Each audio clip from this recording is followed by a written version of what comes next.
now she's so dusty. I gotta get my headband out of there. Alright, so currently got her up on the whole front end is pretty much apart right now. Got her up on jack stands, and this side is all apart. I found a shop that's going to help me get the lower control arm bearings out, because they're a pain in the ass. I'll tell you what, I'll show you why in a minute. And then this side is interesting. I discovered that there was not quite as much grease on these bearings as I would have liked. Ignore that dirt on there. That is not the way it looked when I took it apart. I'm going to clean that, because I cleaned off this ball joint. These are definitely the original ball joints. Those have never been changed. Ouch. Also, I think that these are probably original tie rod ends on here too, as the cotter pins were well rusted into them. And so I'm going to have all new shocks, springs, joints, ball joints. Everything's going to be new, all new bearings. It's going to be awesome. The fuck is that? That was weird. Alright, anyway, all kinds of weird sounds in Arizona. So there she is. Beautiful little thing. She's going to drive so nicely when this is all done. Woohoo! Alright, I know this looks like crap. I've got a whole mess here happening.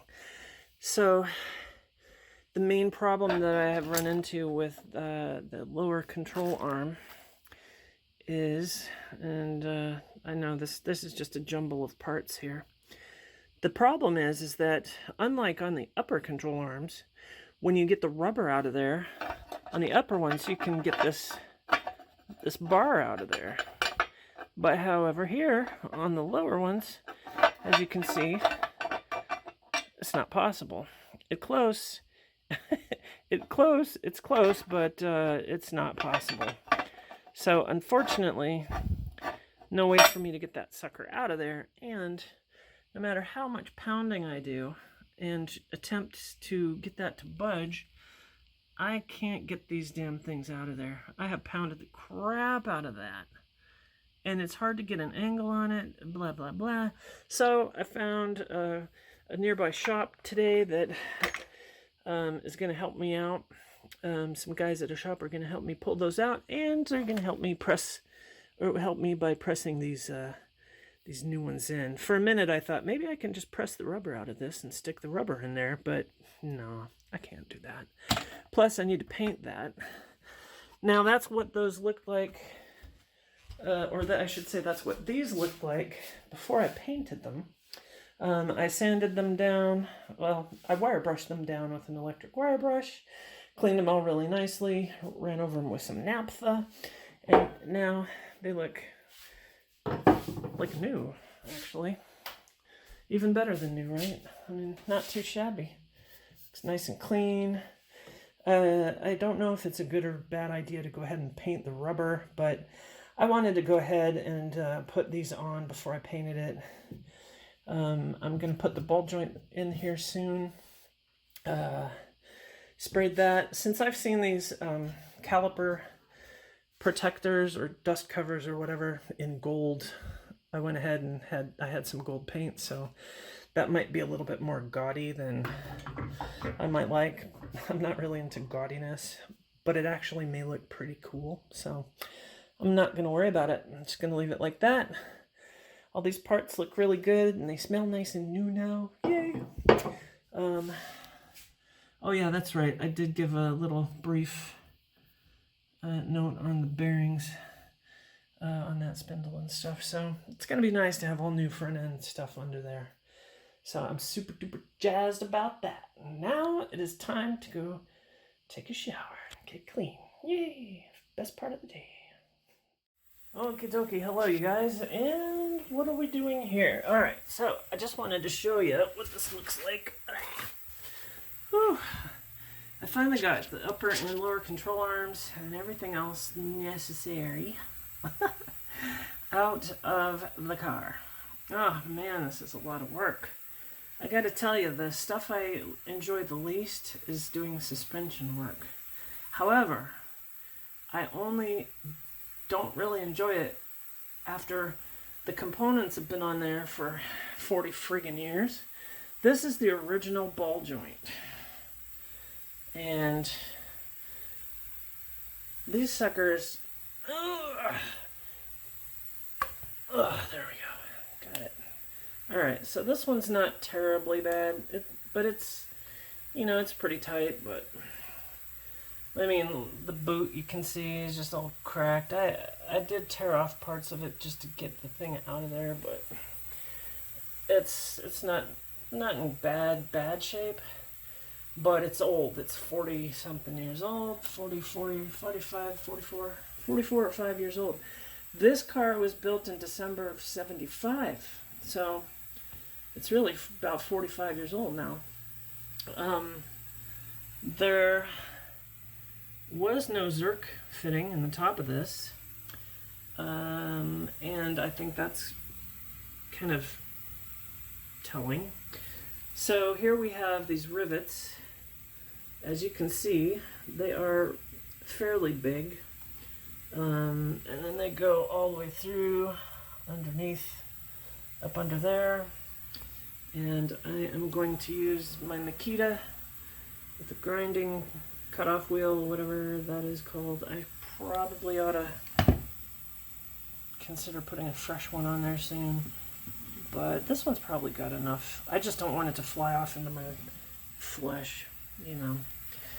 Here you can see the quality of the original rubber. I am absolutely sure that these have never been changed, and I would take them out right now, but fact is, I don't want to make a mess right. Well, actually, now that I'm saying that, I'm going to make a mess right here, so hang on a second. Okay, well, I'm going to need to use probably a 9/16 socket on this side and a 9/16 open or box end on this side, because this whole thing spins when I try to turn one side. So I'm going to do that later. Right now, I'm going to just grind the heads off of these guys so I can just get this grinding crap done. Boy, I'll tell you what, grinding with this thing is kind of scary, I must say. Now, as you can see, these things are ground off of there. I don't think you can really see where they are now.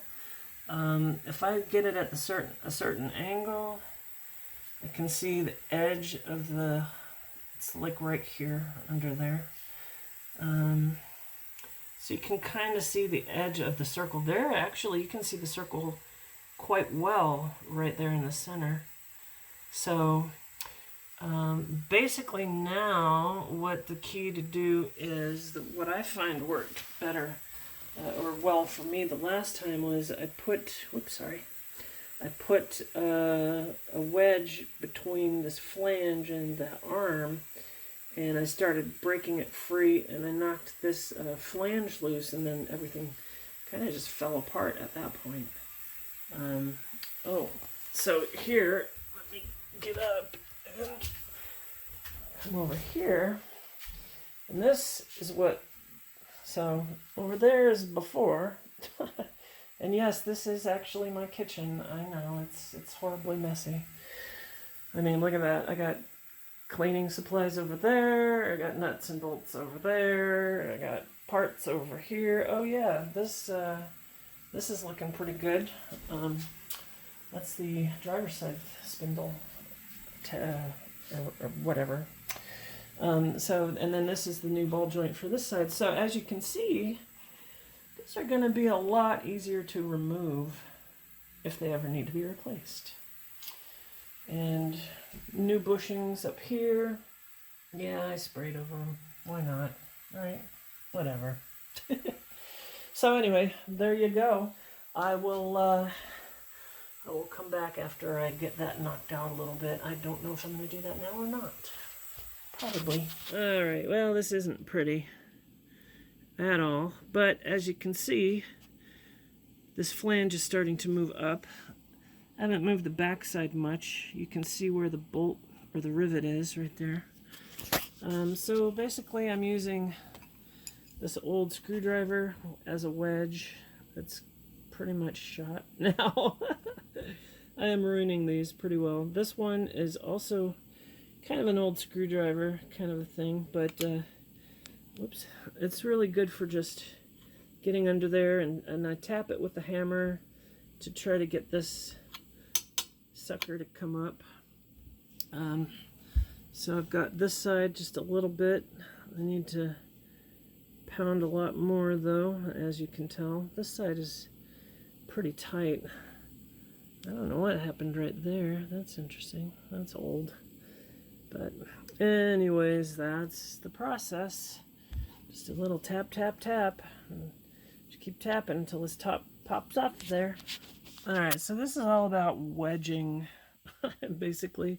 So you can see how I have the screwdriver kind of wedged underneath this. And it's above there. It's cleared now. It's just really being held on. It's cleared. I've cleared it past these two, but it's still being held on by this one. So now that this one is free, I can pull this back out, and I can start using the two screwdrivers as wedges to pop it over this last one. And then once it's over that, we should be good. Okay, holy balls. Holy ball joints. Okay, so there it is. Now, as you can see, it just needs to come out. And there it is. Nasty ass old ball joint. I have no receipts. So 3 people owned the car before me. There are no receipts for... Uh-oh. I gotta get those out of there now. There are no receipts for the... well, I have a ton of receipts, I should say. But I find none for this thing. So these holes are going to have to get drilled out anyway, so I'm not sure, but I probably ought to just grind these off. I think I'm going to have to, because if I hammer on them, they're just going to mushroom. So I'll probably be smart to just grind those away. I think that may be what I did before, but I don't remember, and I am so pooped. Alright, I wish I could film this and as I'm working on it, but here's the tap that I use. It's not really a tap, obviously. It's hardened steel, so it works well, but it's, I think, a steering wheel puller or something like that. Now here we are with the holes. We have holes, yay! So these holes are going to get drilled out slightly. Here are the rivets.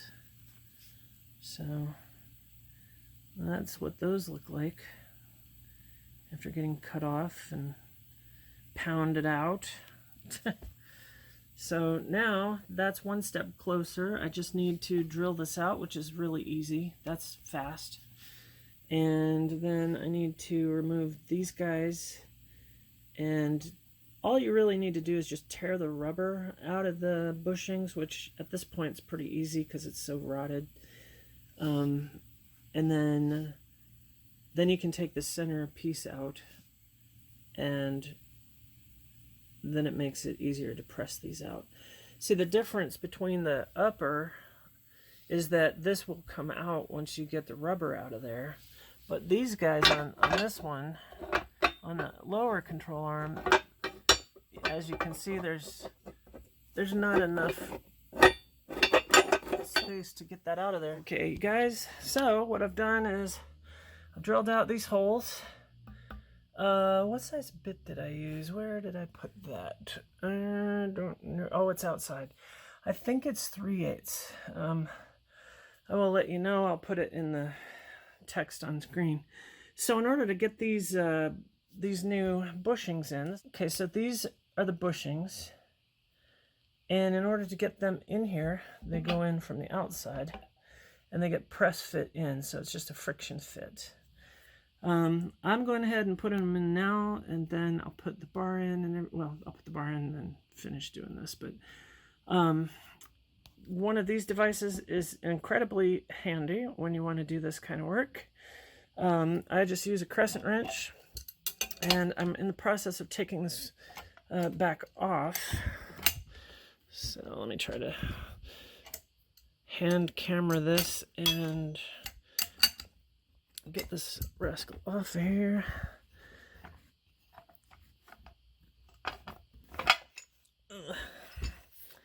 And as you can see, I have one press fit in there. So that is what that looks like once it's pressed in there. Not the prettiest looking thing, but it's got to be flush up against the flange. So that's really important. Then what I'm going to do is I'm going to take this piece, which appears to be symmetrical, and put it on one side, and then work it in there. And now I will probably just tap this one down in there. Oops, sorry. So this one then, it's really hard to do with one hand, but so with this one, what I'm going to do is I'm actually going to, let me hold that with my feet. I actually use my feet a lot for stuff. So I have this giant 1.5 inch socket that I used for I think it was the crankshaft bolt on the TR7 engine when I rebuilt that. But it fits over this just nicely, and I can just tap that down in there with a hammer. Before I do that, I'm going to put a little lithium grease on these guys, though, and I will do that real quick right now. The reason I like to do that is not necessarily for lubrication, but let me get my lube. Loobity-doob-doob-doob. There it is. It's right there. All right, so we'll go back in here. It's just a thin coating I like to put on here. I know, I'm a monkey. I'm a monkey. My grandmother and I used to play cards with our toes just for fun. So I guess that's probably where I get a lot of this kind of crazy behavior. So just put a little bit of this on either side.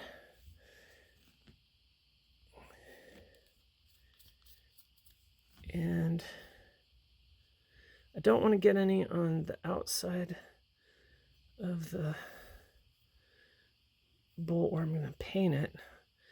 Not bolt, shaft, I guess. So this is just a kind of, it's not, I'm not lubing this, okay? So don't confuse what I'm doing here with lubrication. This is a protection that I like to do to this steel here, because this stuff will rust, and I'm gonna actually wipe off some of it. Yeah, I need a little bit more of that off there.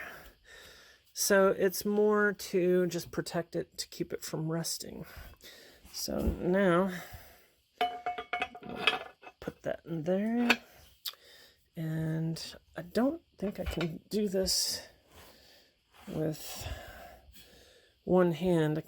I definitely cannot, but I will pound that in, and then I will show you where we are. All right, woo, man, I am pooped.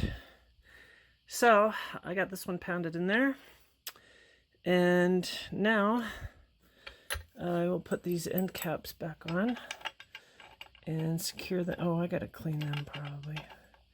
Whoops, there we go. Put these end caps back on here and get them snugged all the way in, nice and tight. And then I'm gonna take it outside and spray paint it with some of my favorite appliance epoxy. And then we'll have the second one of these ready to go. So, yay! Oh man, this is a lot of freaking work. Front end work kind of sucks, especially when the parts are so old. But you know, it's okay, because I tell you what, the end result is a really good front end that's all new bushings and ball joints and all that fun stuff. Actually, all that really important stuff. And, you know, for me, I get a great deal of satisfaction doing this hard, kind of laborious type work, because once I'm done and I have it all back together and I know it's been done right, because I triple, quadruple, many, many multiple upples check my work to make sure it's right so that I don't end up flying into a tree or something like that. So it's really important that you do a very good job of especially suspension work, because you do not want your suspension to fall apart on yourself. I would not tackle suspension work if I didn't know, and I mean really know, that I could do this myself without and do it right, you know. So if I thought that anything I was doing was possibly not correct, well, the first thing I would do is consult the manual. That's the first go-to spot. Look at a manual, the proper shop manual for your car. And after that, if that doesn't answer my questions or I think I can't do the job, then I will go to find, you know, a shop or somebody else who I know I can trust. And I'm thankful that today I took my lower control arms into a local shop, and they were very kind to pull out the old ball joints and press in the new ones for me. So I'm really excited about that. Tomorrow I will go pick those up and I will clean them up then and spray them, and I should also receive the rest of the parts for like the hubs and the bearings and all that. And then I can start the exciting part of putting everything back together. It's also really important to make sure that you put all your tools away. Don't leave stuff lying around like I've done. Don't take my advice, people. Actually, you know, take my advice at your own peril, because I don't know everything. I only know just enough to get myself in trouble. All right, my battery is almost out. As you can see, my light just shut off, so I'm going to go ahead and do some spray painting. Yay! All right, hi. So now, as you can see, I've got the two steering knuckle assemblies reassembled for the left and the right side. This is as if you were sitting in the car. These two A-arms back here are the upper control arms, and then these two are now the lower control arms. And big thanks to Tom Beck Auto Repair in Mesa. Those guys are awesome, and they helped me with the bushings and stuff, so that was really awesome of them. Of course, they charged me, but it was a super fair price, so go over there. So let's see, got springs. These are GT springs. One of the things that concerns me is that it's not really possible to tell which end is the upper or lower unless it says on these tags. And I have not put my super glasses on yet to see if I can read that, so I will do that before I install them though. As you can see over here, I have a Bilstein shock sitting there. That's one of two new shocks that I got. So, Sportwagen zum ein something or another. I can't read that. And those little boxes are boxes of bearings and whatnot for the hubs, which I have not yet cleaned out the hubs. I just wanted to make sure I have the right bearings and everything first before I do that. Okay, guys and girls, just a little quick update on this side.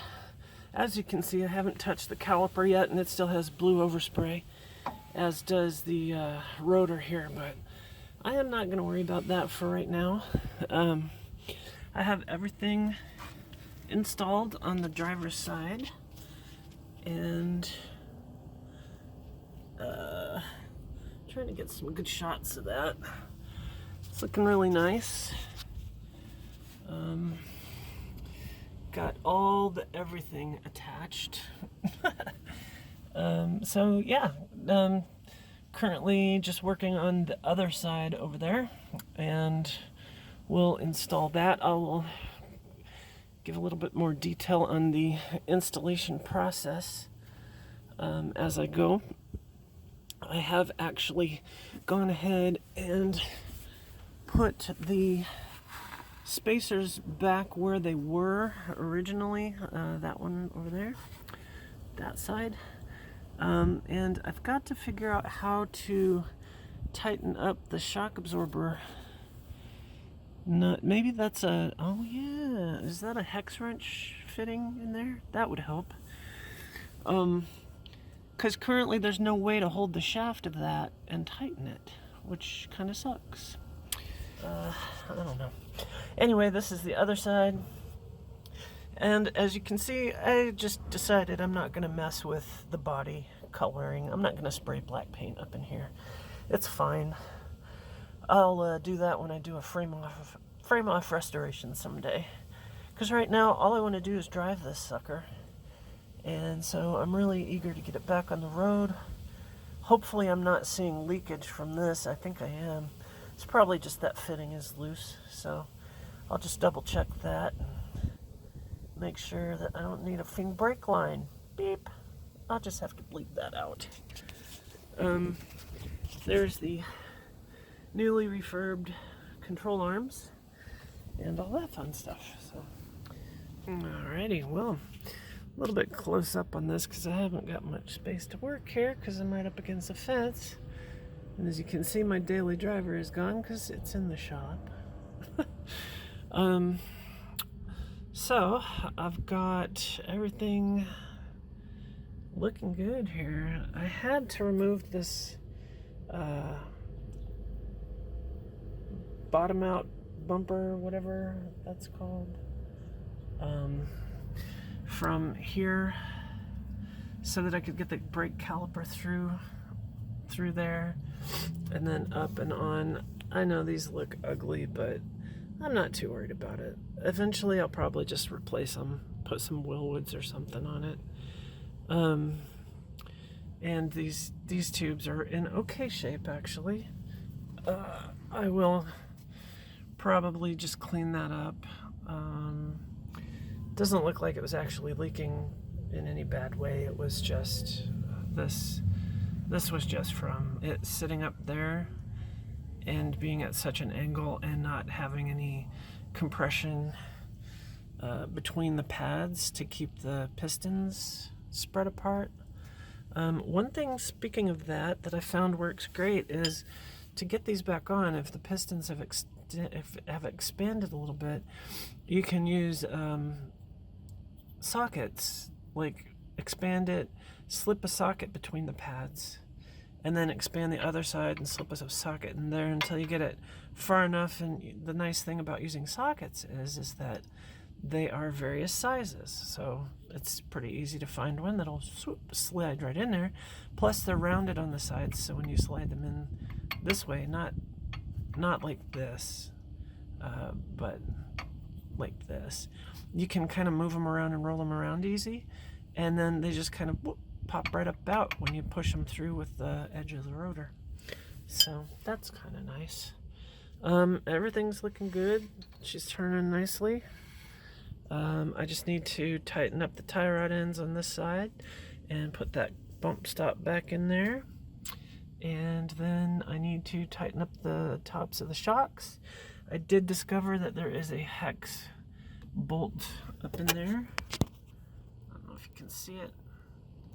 At the top of it is a little hex head, so I can hold that while I just tighten that down. I did not actually end up needing to use these coil spring compressor on these, so that's good to know. You don't need to use one on there. And let's see, try to see if that helps any. Everything looks good though. Oh yeah, there you can see the end the end of the coil spring is seated just right under the into the cup down there, and the same is true for the top one. I don't know if I can get a shot up under there of it, but let's see.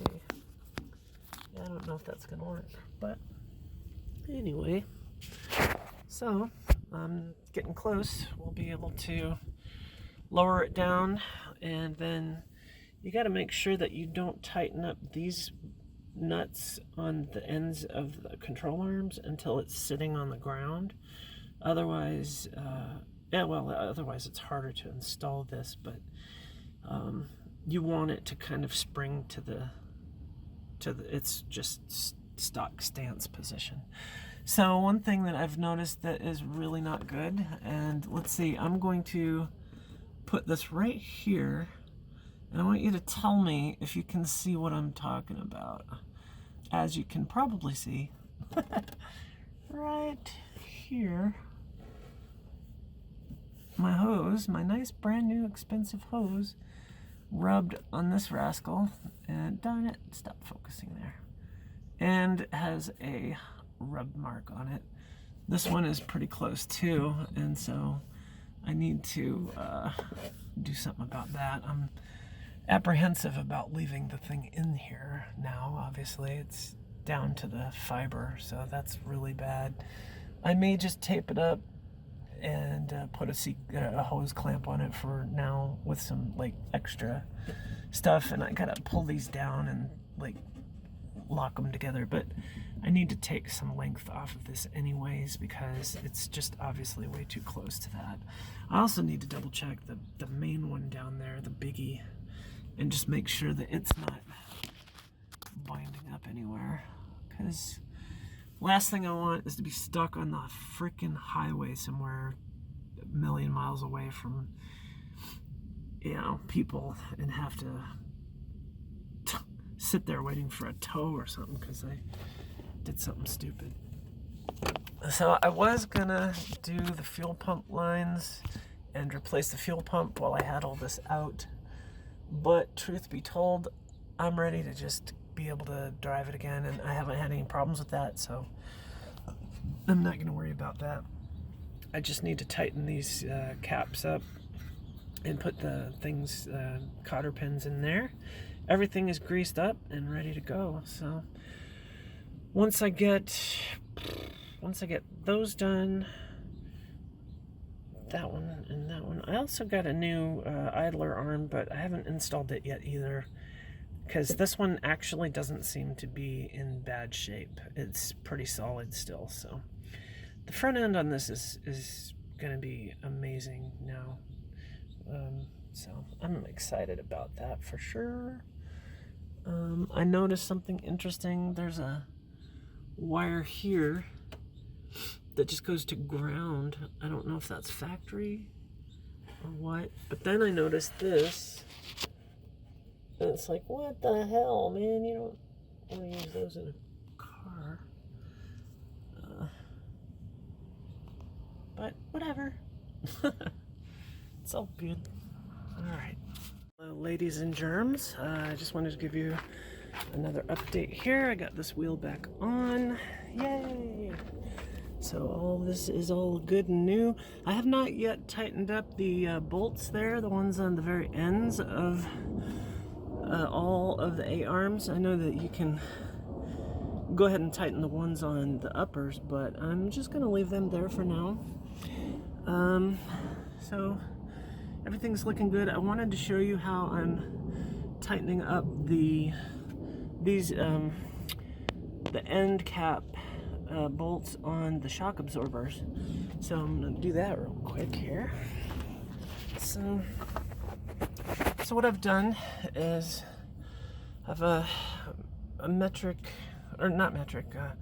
standard hex Allen wrench held in the vice grips, and then just hang on a minute. Let me just find a nice hole. I'll set it in there. That should just actually sit right there just happily. and then take a 11/16 box end, and actually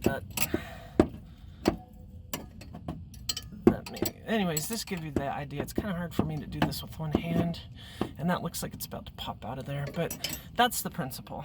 So just keep doing that until it's nice and snug as a bug in a rug.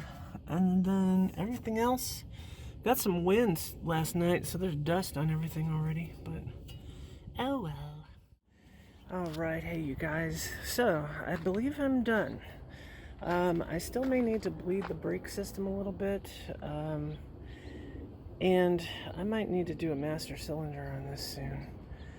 It's kind of got a little leaky action going there, but I don't think it's going to be too bad for now. I just need to clean it up.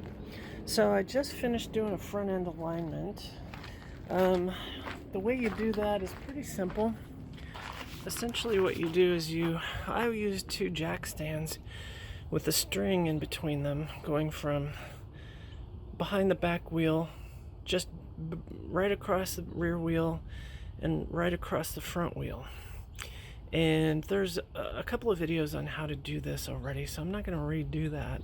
I'm not going to make my own, but basically you loosen and then turn the tie rod ends so that the front wheel will camber in or out, or toe in or out, I'm sorry. Camber is this angle, and then toe is this angle.